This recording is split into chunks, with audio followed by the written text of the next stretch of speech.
Paulo Avellino isinapubliko ang pangako kay Kim Chiu. Fans nagkagulo. Mukhang tumatapang na aktor na si Paulo Avellino para ilantad ang saloobin nito sa publiko. Sinabi na aktor na ipapangako ko sa kanya na siya lang ang babae sa buhay ko. Talaga namang nagtiwang ang netizens at lalo na ang tagahanga ng Kim Pao. Panatag na sila dahil sa sinabi ni Paulo Avellino. Chika pa nila, yan si Paulo tumatapang na kasi nasa tamang girl na siya. Yes, you.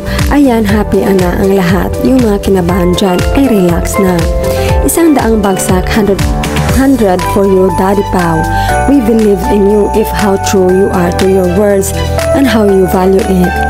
Most especially that words is for Aro, the woman that you ask from heaven, and the desire of your heart to be your life partner till the end. Kim is more than your favorite accessories that right beside you. In God's perfect time, she will be the one that God sent for you to be with till the end. Pao promise yan will include both of you in my prayer. Your love be strong and please put God in the center of your life. God bless. Ilabas na ang lechon, may nanalo na. Maybe it's because I love Kemi, for she is a kind of such a woman to be loved with a genuine heart. Promises are made to be broken, but from a good man like you, paniniwalaan ka namin na you're different from others. Go lang, Pao. Dami kami nakasuporta sa inyo ni Kemi. Ipaglalaban niyo, pagmamahalan niyo hanggang kasalan na yan, Pao. Dami kaming matutuwa.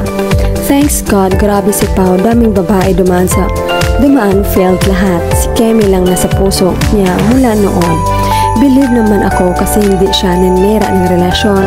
Naghintay talaga siya ng tamang panahon. Siguro hindi niya naman sasayangin ang panahon na binigay ng heaven and earth sa kanya. Only God knows kung ano talaga nasa puso niya. Kaya Paulo, I salute you. Sana si Kemi na ang huling babae na mamahalin mo.